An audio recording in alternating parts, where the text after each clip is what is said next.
How you guys doing? It's been about 3 months since my last Godforge post, and I thought it's about time to catch up and see how much the game has progressed, because I have been keeping tabs, been watching all of the podcasts and obviously dev showcase videos, and the game's gone quite a long way, and I kind of want to showcase this off in today's video, where originally the game were and how they've improved even just the gameplay, model assets, and just core concepts that the game is going to be pushing towards. So I hope you guys enjoy the video. Smash a like, comment, and subscribe. Name's MrSneakyy, the one and only, and let's dive into today's video. The team of Fateless has expanded before we even dive into the gameplay improvements and the direction the game has gone in. So first things first, as you guys may know, this is Fateless Crew. This is where Hell Hades, aka Simon, you've got Dan and Sham, the three founders of the team that lead it with their massive crew. And I must admit, what an amazing team this is. You've got some amazing YouTubers that are all contributing, like MTash, you've got Ashrid, you've got Susie Plays in there too. But then we've seen in the recent 3 months, if you've been keeping track of the Fateless development, they've been adding more teams to their studio, which is really good, especially on the development side, because that is where the major bread and butter really is, the development and how good this game is going to come out when it's a well polished, finished product. And they've done this with a few recent additions, and I'm going to showcase this right now through a few of the little snippets of their podcasts that you can watch, and I'll put the links in the description down below so you can watch the full video. Yeah, John Stye is CTO, Fateless, 25 years in the industry. Started out at Guana Studios back in 1999. Those guys were working on Turok. I was on the football team. And then I worked my way through the industry, working on a whole bunch of cool projects. I was working with Richard Garriott, working at Sony on DC Universe, did Teenage Mutant Ninja Turtles. Some of your background, I'm just like, damn, who are we working with right now? This is absolutely insane. So yeah. Tell us a bit about what you've done. Okay, well, I've been in the business for 35 years, and today, actually, 30 years ago today, December 6th, 1994, we shot the Boba Fett blue screen for a New Hope Special Edition, that Docking Bay 94 scene. Today, 30 years ago, exactly today. But so, like, I mean, so my own personal experience, I started a very long time ago, almost 30 years, which getting up there. As a character artist, I'm an artist by trade. I sculpt and paint. I do pretty much everything. As a character artist, I worked for Microsoft and Sony and Nintendo. I moved to Austin, Texas in 1999, where I worked on the amazingly powerful GameCube. And we did an RPG for retro. I worked at Sony Online. And you can see it is really interesting that they've been able to recruit Mark, and then you've got these two other guys, again, from massive studios that have worked with Sony, right, on games like Teenage Ninja Turtles, Spyro, which honestly was my childhood growing up on PlayStation. So it's honestly really interesting to see all of this new addition to the team. And this is honestly giving them real good progress now when it comes to the game development of things, because if you remember originally when we were looking at the Godforge game and we were breaking down those animations, and we'll play them right now on screen, 3 months ago when you played the game on a 1x speed, my main critique, which Hell Hades did bring up on another podcast himself and addressed, which I love to hear, was the fact that it was a bit sluggish. For some reason, these guys were gods, and yet all of the movements wasn't really selling it, right? It felt a bit clunky, especially when you looked at Hercules as a prime example for this, right? But on top of this, when you put it in the 2x speed, that felt natural. That really did feel natural. And I know since then, I think they have adopted a faster animation speed, which really does sell the actual animation of the game. But what makes this actually more interesting for me is the development of the game, because as you guys can see, the way everyone was modeled pretty much was the same. They had the pretty much same kind of body layout. Yes, they might have been a little bit taller or shorter, but in the general proportions, everything was very similar, especially if you look at those faces. Those faces were kind of scary and honestly give me nightmares to this day. However, if you look at the current progress, they have gone through a major overhaul. And I'm going to play another clip just to kind of showcase this so you guys can have a little bit of an understanding from Simon himself. Let's start with proportion changes. So this was one of our base models for females. So each of the genders has got currently 3 different base models. And then we've got different models for like a giant. That means that when you rig them in game, to animate them, you're kind of able to use similar rigs for a number of characters. Okay, so it gives you a process. This was one of our old base models for female, and Damon's come into the team and basically done some work on this. So it did feel like when these models had all of their gear on, they felt quite squat and dwarfish, honestly. So, you know, it's something that we've just been talking about, and they're not small. Like the height, 7.5 heads is not small. It's kind of in line with what games would do. But you can see here, we flipped to the new version. This is now an 8 heads. Barely feels different, honestly, but it just makes such a difference when you see the characters coming through. And as that is important as ever, body proportions. And honestly, from me to obviously the dev team that might watch this video, I love this because I honestly follow a lot of game development from other games in the past. And one really prime example, which is a really good comparison to this, was actually the development of Dead Space, which is one of the best, if not favorite, Xbox 360 horror games of its time. It honestly set the bar of how you could scare someone with even just sound. However, through their actual development stage, they realized, look, if we really want stuff to actually blow apart and just be actually animated to correctly where they could kill you however they like, they needed more limbs. And by adding more limbs, you actually allow the animator, the models, to actually get different proportions and actually look different and feel unique to each other. And I love the fact they've done this in Godforge already. The fact that they've made now already the heroes where they might be the same size, but their shoulders are wider apart and the muscles are wider, right? And they're just longer arms or stumpier, for example. This kind of proportion does give a lot more creativity and honestly flexibility when it comes to creating now a god or a future hero for Godforge. So I really wanted to put that out there and honestly say a big W for you guys. And if you wanted to, I will put a link in the description down below. You should watch the Dead Space video. It's about an hour-ish long, maybe a little bit shorter, should I say.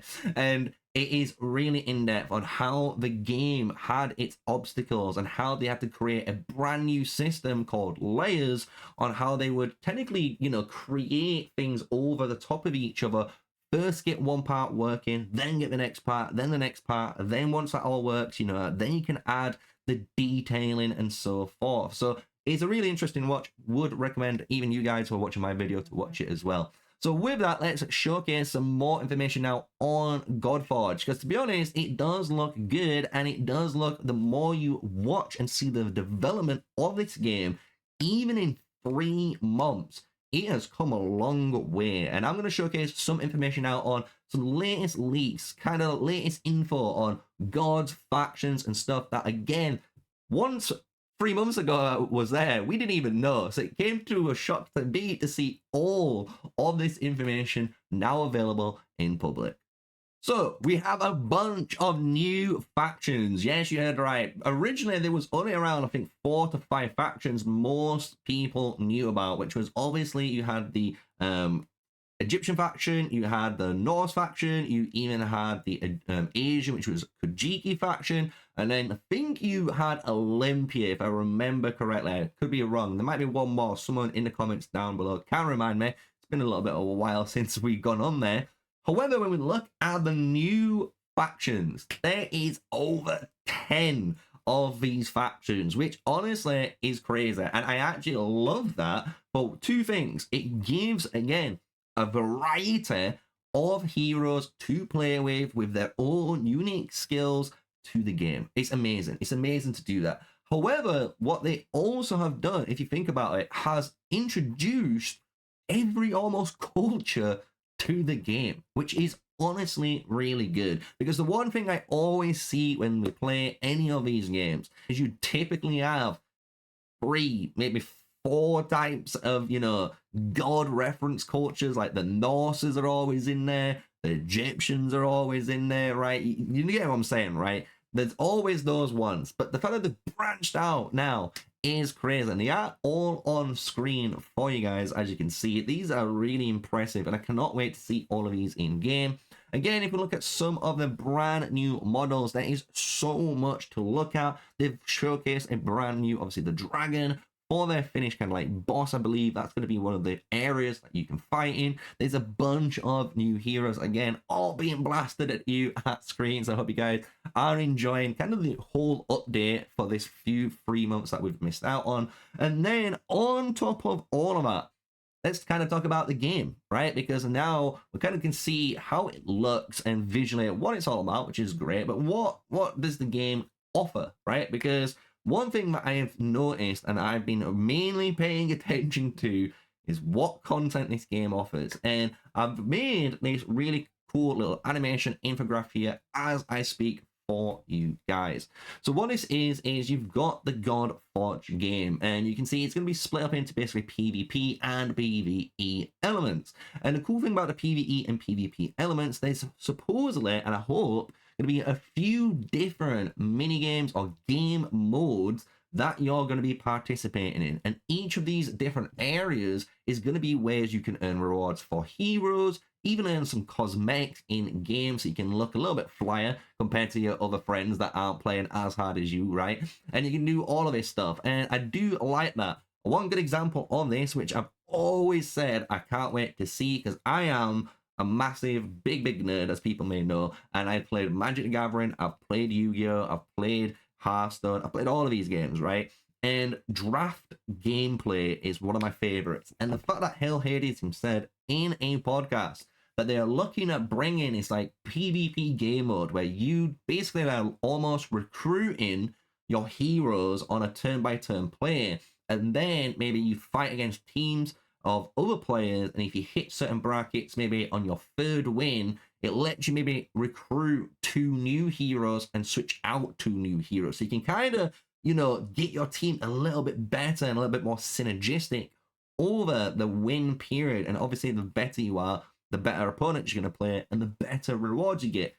What a fantastic feature, honestly. And I don't see this in mostly any of these games. And that's one thing that I would honestly probably spend too many hours playing in, because it honestly treats this hero collector game almost like a TCG, right? Which is really interesting. The fact that, look, we've got heroes, we've got abilities, but in essence, they are almost like a card. It's a card that can do these 3 effects, which is very cool. Very cool. So I can't wait to see more PvP. Obviously, we can expect the normal stuff, kind of like a PvP 5v5 arena. We could most likely expect, obviously, alliance or social stuff of being added into the game, and probably them having events, but we have to wait for this information. This is just me kind of speculating right now, hoping Hades watched this and starts chuckling to himself like, yeah, he's right, he knows all the bases, right? So we've got all that PvP coverage, but then flipping it onto the PvE side now, you actually have quite a lot of peripheral stuff as well. So far, it looks like obviously you got your main story that you could be going through, as well as these different dungeon temple areas, right? So this is kind of one area where, say you are wanting to defeat or earn Egyptian heroes, you would go to this Egyptian temple where maybe it limits you to only using Egyptian heroes throughout the whole run, but you earn, hero shards to those heroes. So it's all tailored for that type of experience, which I do like. I do like that. On top of that, we've got masteries, which seem really good because it's a way for allowing you, the player, to have replayability, right? So this is basically an almost like an achievement system in the game. But for example, as Hades has stated himself again in another podcast, was the ability, for example, we've completed, say, the early game, say season 1. We've completed all the season 1 content. We're playing Godforge right now. It's season 5. and there's no reason to play season 1, right? There's no reason, because obviously that gear and whatever that was, unless it's a specific hero that you need to work for, typically is going to be outdated, right? The newer gear and the newer stuff generally is the better option.